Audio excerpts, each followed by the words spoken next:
Show में आपका स्वागत है। आज का विषय गणित की दुनिया का एक ऐसा क्लासिक सवाल है जो हम सब ने स्कूल में पढ़ा तो है कि √2 यानी 2 का वर्गमूल एक अपरिमेय संख्या है, एक इर्रेशनल नंबर है। हम ये जवाब तो जानते हैं, पर इसके पीछे का जो क्यों है वो अक्सर धुंधला रह जाता है। और ये क्यों सिर्फ एक गणितीय पहेली नहीं है। सोचिए, प्राचीन ग्रीस में पाइथागोरस और उनके जो अनुयायी थे, उनका मानना था कि ब्रह्मांड की हर चीज को संख्याओं के अनुपात मतलब भिन्न एक फ्रैक्शन के रूप में बताया जा सकता है। अच्छा, उनके लिए दुनिया पूरी तरह से तर्कसंगत और व्यवस्थित थी। मतलब हर चीज P/Q के रूप में लिखी जा सकती थी, चाहे वो संगीत के सुर हो या ग्रहों की चाल। बिल्कुल। लेकिन फिर उनके सामने आया √2।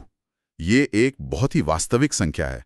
अगर आप एक ऐसा समकोण त्रिभुज बनाए जिसकी दोनों सीधी भुजाएं 1 इंच लंबी हों, तो उसका कर्ण ठीक √2 इंच लंबा होगा। हाँ, पाइथागोरस थ्योरम से। हाँ, तो ये संख्या मौजूद तो थी, पर उसे भिन्न में लिखा ही नहीं जा सकता था। इस एक खोज ने उनके पूरे विश्व दृष्टिकोण को, आप कह सकते हैं, हिला के रख दिया था। ये एक बौद्धिक भूकंप जैसा था। वाह, तो ये सिर्फ एक स्कूल का सवाल नहीं बल्कि एक दार्शनिक संकट था। चलिए आज इसी संकट की तह तक पहुंचते हैं। हमारे पास गणित की एक किताब के कुछ हिस्से हैं जो इस प्रमाण को समझाते हैं, और हमारा मिशन है इस खूबसूरत तर्क को बिल्कुल आसान भाषा में समझना। तो शुरू करने के लिए चलिए मैदान साफ कर लेते हैं। परिमेय यानी रैशनल और अपरिमेय इरैशनल, इन संख्याओं में बुनियादी फर्क क्या है? बहुत सरल है। कोई भी संख्या जिसे P/Q के रूप में मतलब एक भिन्न के रूप में लिखा जा सकता है, वो परिमेय संख्या है। बस शर्त यह है कि P और Q दोनों पूर्णांक इंटीजर्स हों और Q यानी जो नीचे वाली संख्या है वो शून्य ना हो। जैसे 34 या 5 जिसे हम 51 लिख सकते हैं। बिल्कुल। यहाँ तक कि -72 भी परिमेय है। और अपरिमेय वो है जो इस नियम का पालन नहीं करते, जिन्हें भिन्न में नहीं बांधा जा सकता। एकदम सही। स्रोत के अनुसार √2, √3, √15 और पाई, ये इसके सबसे प्रसिद्ध उदाहरण हैं। अगर आप इन्हें दशमलव में लिखने की कोशिश करेंगी तो ये हमेशा के लिए चलते रहेंगे, बिना किसी पैटर्न को दोहराए। ये संख्याएं थोड़ी, कह सकते हैं, जंगली हैं। ठीक है। अब स्रोत कहता है कि इस जंगली संख्या को काबू में करने के लिए हमें एक बहुत शक्तिशाली औजार की जरूरत पड़ेगी। अंकगणित की आधारभूत प्रमेय, फंडामेंटल थ्योरम ऑफ अरिथमेटिक। नाम तो बहुत भारी भरकम है। नाम भारी है, पर विचार बहुत ही सुंदर है। ये प्रमेय कहती है कि एक के अलावा हर संख्या या तो खुद एक अभाज्य संख्या है, एक प्राइम नंबर, या उसे अभाज्य संख्याओं के गुणनफल के रूप में लिखा जा सकता है। अच्छा। और सबसे मजेदार बात यह है कि ये लिखने का तरीका हर संख्या के लिए अद्वितीय यानी यूनिक होता है। एक तरह से हर संख्या का अपना एक यूनिक प्राइम फिंगरप्रिंट होता है। क्या बात है। बिल्कुल सही एनालॉजी है। जैसे स्रोत में उदाहरण है 32760 का। जब आप इसके गुणनखंड करते हैं तो अंत में आपको मिलता है 2 × 2 × 2 × 3 × 3 × 5 × 7 × 13। आप किसी भी रास्ते से शुरू करें, अंत में आपको यही प्राइम नंबर्स मिलेंगे। आप किसी और 32760 का कोई और प्राइम फिंगरप्रिंट बना ही नहीं सकते। ये अद्वितीयता, ये यूनिकनेस ही हमारे प्रमाण की आत्मा है। समझ गए? अब हमारे तर्कश में एक और तीर है। स्रोत के अनुसार प्रमेय 1.2, अगर एक अभाज्य संख्या p किसी संख्या a² को विभाजित करती है तो वो a को भी विभाजित करेगी। ये थोड़ा टेक्निकल है। इसे उस प्राइम फिंगरप्रिंट वाली एनालॉजी से समझते हैं। मान लीजिए a का प्राइम फिंगरप्रिंट है 235। ठीक है। तो a² का फिंगरप्रिंट क्या होगा? उसमें यही प्राइम नंबर्स दोगुनी मात्रा में होंगे, 2 2 3 3 5 5। अच्छा, क्योंकि a² का मतलब a गुणा a होता है। बिल्कुल। अब प्रमेय कहती है कि अगर कोई प्राइम नंबर, मान लीजिए 2, a² के फिंगरप्रिंट में मौजूद है, तो ये तो जाहिर है कि वो a की फिंगरप्रिंट में भी मौजूद होगा ही। ऐसा हो ही नहीं सकता कि कोई प्राइम नंबर a² में तो हो पर a में ना हो। ओके, तो ये प्रमेय कि अगर p a² को विभाजित करता है तो p a को भी विभाजित करेगा, ये हमारे √2 के केस में एक तरह का हथियार है जिसका हम बाद में इस्तेमाल करेंगे। एकदम सही। ये वो चाबी है जो अंत में विरोधाभास का ताला खोलेगी। इसे अभी अपनी जेब में रखते हैं, इसकी जरूरत हमें 2 कदम बाद पड़ेगी। अब आता है सबसे दिलचस्प हिस्सा। स्रोत में जिस तकनीक का इस्तेमाल किया गया है उसे कहते हैं प्रूफ बाय कॉन्ट्रडिक्शन। एक मिनट, ये तो उल्टा लग रहा है। हमें साबित करना है कि √2 अपरिमेय है और हम ये मानकर शुरू करेंगे कि वो परिमेय है। ये तो खुद से ही विरोधाभास नहीं है? हाँ, ये तर्क की एक बहुत ही मजेदार तकनीक है। इसे जासूसी की तरह सोचिए। मान लीजिए आपको साबित करना है कि बटलर ही कातिल है। ठीक है। आप इसका उल्टा मानकर शुरू करते हैं। चलो मान लेते हैं कि बटलर कातिल नहीं है। फिर आप इस कहानी के आधार पर सबूत जोड़ते जाते हैं और अंत में पाते हैं कि अगर बटलर कातिल नहीं है तो उसे एक ही समय पर 2 अलग-अलग शहरों में होना चाहिए था, जो कि नामुमकिन है। और ये नामुमकिन नतीजा ही ये साबित करता है कि आपकी शुरुआती कहानी कि बटलर कातिल नहीं है ही गलत थी। बिंगो। गणित में इसी को प्रूफ बाय कॉन्ट्रडिक्शन या विरोधोक्ति द्वारा उपपत्ति कहते हैं।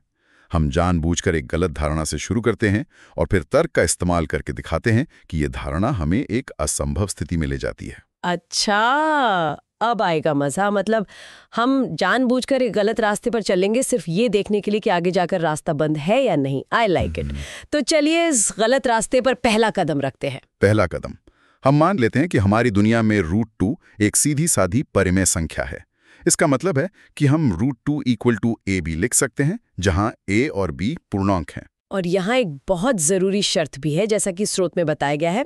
हम ये मानेंगे कि AB अपने सबसे सरल रूप में है, जैसे 14 की जगह 7 3, मतलब A और B में एक के अलावा कोई और कॉमन फैक्टर नहीं है। हाँ, गणित की भाषा में यह सह-अभाज्य यानी कोप्राइम है। ये शर्त बहुत ज़रूरी है ना? ये शर्त हमारे जाल का सबसे महत्वपूर्ण हिस्सा है, इसे भूलिएगा मत। तो अब हमारे पास समीकरण है √2 = AB। अब क्या करें? इस अंडर रूट से छुटकारा पाने के लिए दोनों तरफ वर्ग कर देते हैं, स्क्वायर कर देते हैं। तो ये बन जाएगा 2 = A² बटा B²। बिल्कुल। अब इस इक्वेशन को थोड़ा सिंपल करते हैं। B² को दूसरी तरफ ले जाते हैं तो ये बन जाता है 2B² = A²। रुकिए, ये समीकरण हमें A² के बारे में कुछ बता रहा है। चूंकि A² किसी चीज को 2 से गुणा करने पर मिल रहा है, इसका मतलब A² एक सम संख्या है, एन इवन नंबर। शानदार। और अब याद कीजिए वो चाबी जो हमने अपनी जेब में रखी थी, प्रमेय 1.2। हाँ, वो प्रमेय कहती है कि अगर कोई प्राइम नंबर यहाँ पर 2 A² को विभाजित करता है तो वो A को भी विभाजित करेगा। इसका मतलब A भी एक सम संख्या है। एकदम सही, हमने पहला सुराग ढूंढ लिया है। A एक सम संख्या है। ठीक है, अगर A एक सम संख्या है तो हम उसे 2 गुणा किसी और संख्या C के रूप में लिख सकते हैं, राइट? जैसे कोई भी सम संख्या 6 को 2 × 3 या 10 को 2 × 5 लिख सकते हैं। तो हम कह सकते हैं A = 2C। बिल्कुल। अब A के इस नए मान A = 2C को हमारे पुराने समीकरण 2B² = A² में रखते हैं। ओके, तो ये हो गया 2B² = 2C का स्क्वायर। ब्रैकेट खोलने पर ये बनेगा 2B² = 4C²। अब दोनों तरफ 2 से भाग दे सकते हैं, तो हमें मिलता है B² = 2C²। अब एक पल रुककर इस समीकरण को देखिए। B² = 2C²। क्या ये कुछ जाना पहचाना लग रहा है? अरे रुकिए, B² = 2C², ये तो हूबहू वैसी ही दिख रही है जैसी A² वाली समीकरण थी। इसका मतलब तो हम गोल गोल घूम रहे हैं। इसका मतलब B² भी एक सम संख्या है। आप बिल्कुल सही जगह पहुंची हैं। ये गोल घूमना ही तो वो विरोधाभास है। अगर B² एक सम संख्या है तो हमारी प्रमेय 1.2 के अनुसार तो B को भी एक सम संख्या होना पड़ेगा। लीजिए, अब हमारे पास 2 नतीजे हैं। पहला, A एक सम संख्या है, दूसरा B भी एक सम संख्या है। इसमें क्या गड़बड़ है? गड़बड़ ये है कि अगर A और B दोनों सम संख्याएं हैं तो उन दोनों में कम से कम 2 एक कॉमन फैक्टर है। लेकिन हमने तो शुरुआत ही इस शर्त से की थी कि A और B में 1 के अलावा कोई कॉमन फैक्टर नहीं है। और यही हमारा बटलर 2 शहरों में एक साथ नहीं हो सकता वाला पल है। ये एक तार्किक असंभवता है। एक ही समय पर 2 संख्याओं में कोई कॉमन फैक्टर ना होना और 2 का कॉमन फैक्टर होना, दोनों बातें सच नहीं हो सकती। ये एक विरोधाभास है, एक कॉन्ट्रडिक्शन। इसका मतलब हमारी सबसे पहली धारणा कि √2 को AB के रूप में लिखा जा सकता है ही गलत थी, क्योंकि उस एक गलत धारणा ने हमें इस तार्किक दीवार से टकरा दिया। सटीक, क्योंकि हमारी सारी तर्क प्रणाली सही थी। इसलिए गलती सिर्फ और सिर्फ शुरुआती धारणा में ही हो सकती है।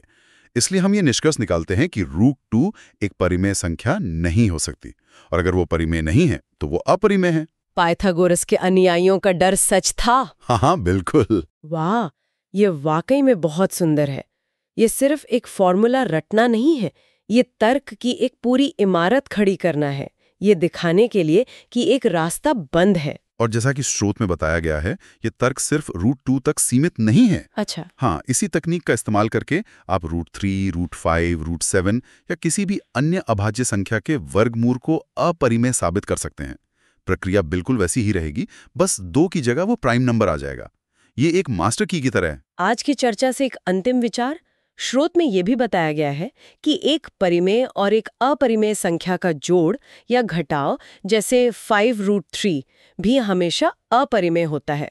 ये सोचने वाली बात है कि जब एक व्यवस्थित परिमेय संख्या एक जंगली अपरिमेय संख्या के साथ मिलती है तो नतीजा हमेशा जंगली ही क्यों होता है? यह एक बेहतरीन सवाल है। ऐसा लगता है जैसे अपरिमेयता एक प्रबल गुण है। आप एक अनंत गैर दोहराव वाले दशमलव में एक सीमित दशमलव जोड़ भी दें तो भी वो अनंत और गैर दोहराव वाला ही रहेगा। ये इन संख्याओं की अपनी अपनी दुनिया और उनकी प्रकृति के बारे में बहुत कुछ बताता है। एक दुनिया पूरी तरह से अनुमानित है और दूसरी हमेशा के लिए अप्रत्याशित।